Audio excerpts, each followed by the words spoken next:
What's up, Average Dad fans? Welcome back to another video.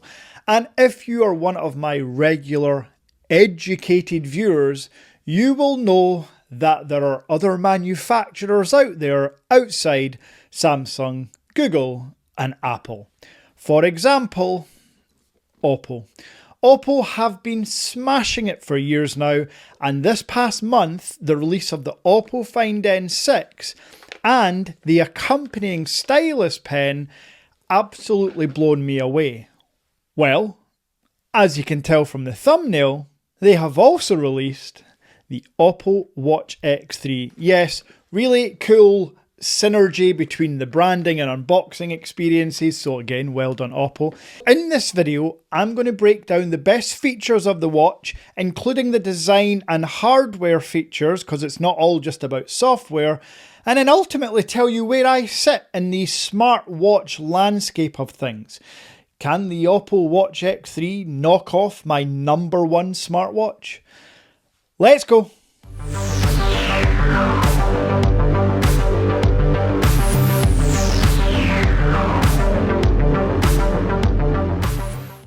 Now, anyone that watches my channel or knows me at all, you will know I am a massive watch guy. I'm not going to sit here and tell you all the watches I've got because that's just going to take too long and it'll sound like I'm bragging. But I can tell you for the past month or so, I've been rocking a dumb watch, a non-smartwatch, which for me right now is the Audemars Piguet Royal Oak Offshore Diver, with the beautiful open back casing. This is a 42mm watch in face, but actually it's like 56mm lug to lug. Again, let me know in the comments if you're interested to know my watch collection, or should I start a dedicated watch channel, which I'm desperate to do. The point of me showing this is because I love mechanical watches, especially recently because, spoiler, my favourite smartwatch to date is this, the Tag Heuer Connected E5, the most recent version of the smartwatch. The issue with smartwatches is I'm always connected. Between the Average Dad members chat, the store, all the subgroups, my personal WhatsApps and emails, I genuinely get buzzed every minute of the day on my watch. And if I turn off vibrate or notifications, then that kind of defeats the purpose of having a smartwatch. So for the past 3 to 4 weeks, I've decided to rock normal, dumb, analog mechanical watches. Right now it happens to be my newly acquired AP. However, there are certain things about the Tag that I absolutely love, and certain things that still quite frustrate me. Having used the Oppo Watch X3 for a few days and looking at the specifications, this smartwatch might just tick the boxes that the Tag can't. But is it enough of a feature boost to take me away from mechanical watches? Well, let me tell you about the X3 and we'll get rid of this beauty and this beauty for now. The Oppo Watch X3 is, as you can see, absolutely stunning. With the strap on, this weighs around 80 grams. The case itself is only 42 or 43 grams, and that's because this case is titanium. Yes, a titanium case with a beautifully comfortable rubber strap, and this also has metal parts included on the strap.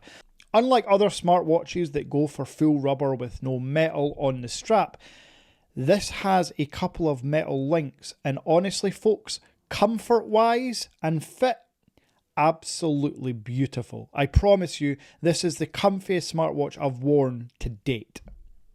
Now the watch itself does come in a couple of different options. I've gone for the titanium one because I have the titanium pen, I have the titanium N6, although covered with its included carbon case. It does come in a black case with orange strap option, which I'll put a picture up here, looks absolutely stunning. The most important part for me though, because I am Mr. Magoo blind as a bat, is the screen size and brightness. The Oppo Watch X3 is a 1.5 inch super bright high pixel density AMOLED screen. At 1.5 inches, which in watch world is 45mm, the same as the Tag Heuer you can see here, but because it doesn't have the bezel on the outside, it might look smaller, but folks, as you can see, I can promise you, this is just as big a screen as the Tag Heuer Connected. So display wise, this absolutely ticks the box. I think the peak nits brightness is something like 650, which is way more than you're going to need on your smartwatch. There's obviously an AOD mode, so always on display. There's raise to wake. There's all the software features included on the display that you expect. And just while we're talking about design, I just want to highlight here, see on the 12-pointed bezel how there's tiny little screws? Yeah, this kind of works for me because on this less than 12-pointed octagonal bezel, there's little screws. I just like that little design quirk and feature on the Oppo as well. So yeah, design-wise, magnificent. But I did mention that the Tag Heuer Connected is almost perfect, bar a few features that I really wish would improve. Now that's not to say that the E5 isn't a massive improvement over the E3. I've made videos about how this is a massive upgrade. But battery. How can this have more battery than this? Because as you can see, the tag is thicker. Yet this Watch X3 has a 5 to 6 day battery life, and that's with AOD on as well. 5 to 6 days of battery life from your smartwatch. Whereas the Tag Heuer Connected, if this has its always on display on, you're more likely, if you're lucky, to get like 3 days, maybe slightly over 3. So battery wise, this is a beast. And no, I know, it's not a Garmin or it's not a Huawei Watch 5 Pro that can go for like 10 days. It's absolutely not that. But in the world of Wear OS 5 watches from Google, now another feature that this smartwatch doesn't have, and obviously no mechanical analog watch has, eSIM support. Whereas on the Oppo Watch X3, dedicated eSIM support on here. Again, super unusual in the smartwatch world, particularly from Chinese brands. We're not talking Apple Watch Ultra here, and we'll talk about that in a very, very quick second. But for this watch to include eSIM support, have a super bright display, have a really, really good software experience based on Wear OS 5 as mentioned, yeah, I really like it. Everything's quick, animations wise, apps load super quick. You can obviously download music onto this. It's got internal storage. It's also got some really, really fantastic pre-installed displays. For example, I really like this one.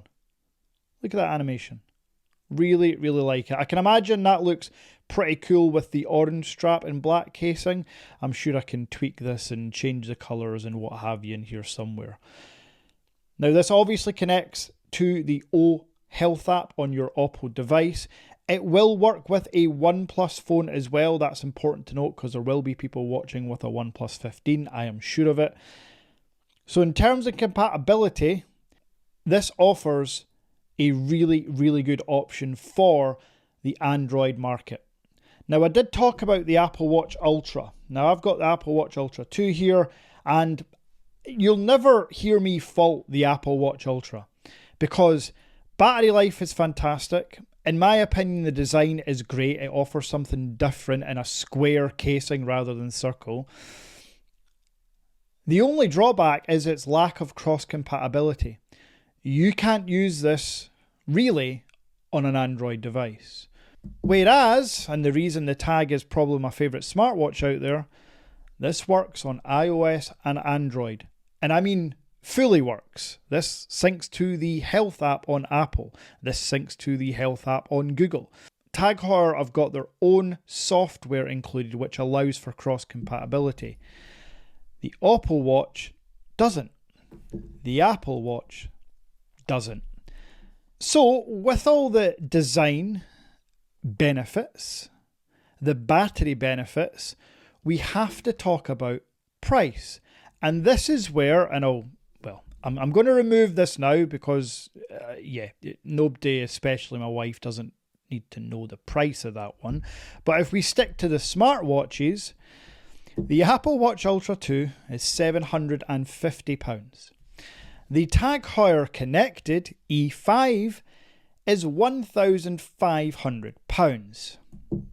This Oppo Watch X3 can be picked up in certain EU countries and coming soon to the Average Dad Tech store for £369.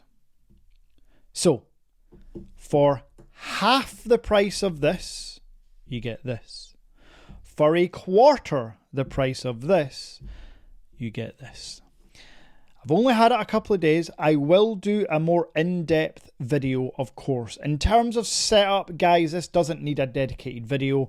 This quick pairs to your Oppo phone using the Oppo Health app. Simply click on Add a Device. It recognises there's a watch nearby. It pairs, it syncs to your Google account. Bish bash bosh. 2 minutes later, your watch is ready to go. And since I've got here, in terms of, oh, there's the pen falling. In terms of unboxing, there's a charging puck in here. And that's it. That's all you need. Which is fair enough. That does bring me on to one really annoying feature about every smartwatch that analog watches don't have. The fucking charging pucks. Here you can see I have 3 smartwatches on my desk. I have about 5 more smartwatches in a drawer beside me.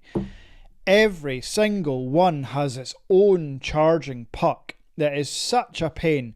The quicker we can get universal Qi 2 wireless charging on every single smartwatch, in my opinion, the quicker more people will buy. Because as much as it sounds like a first world problem, when you own more than one smartwatch, I can guarantee you will forget to charge one. You will then forget where you put your charging puck. This is a real life problem that I have constantly. Another reason I've kept with an analog watch recently, which simply winds itself with a ceramic pusher if you happen to leave it for longer than 72 hours, which is the power reserve on this. So yeah. If you're in the market for a new smartwatch at a budget-friendly price, I can assure you will not go wrong with the Oppo Watch X3, which again, as a reminder, will pair seamlessly with any Android device, not Apple. If you have more money than sense, maybe you want to get yourself a Tag Heuer Connected E5. Hopefully you've enjoyed this video and this little look into the watches. If you have, smash like. I will be back on Sunday or Monday, TB decided, with a versus video between the Oppo Find N6 and the Honor Magic V6. This versus video will feature this handsome man, and me and him will be fighting the corner for each phone. You can then make your decision which one you prefer. If you're looking forward to that video, make sure you're subscribed. About 80% of the people watching this and other videos of mine have not subscribed yet. It's free. Get me to 100,000 subscribers and I promise you I will be giving away something very damn cool. And speaking of giving away things very damn cool, purchase your Average Dad prize draw tickets through the site.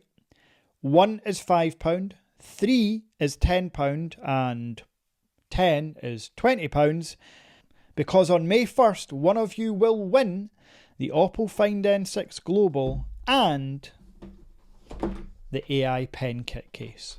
So, to be in with a chance of that, the link is in the description. Until next time.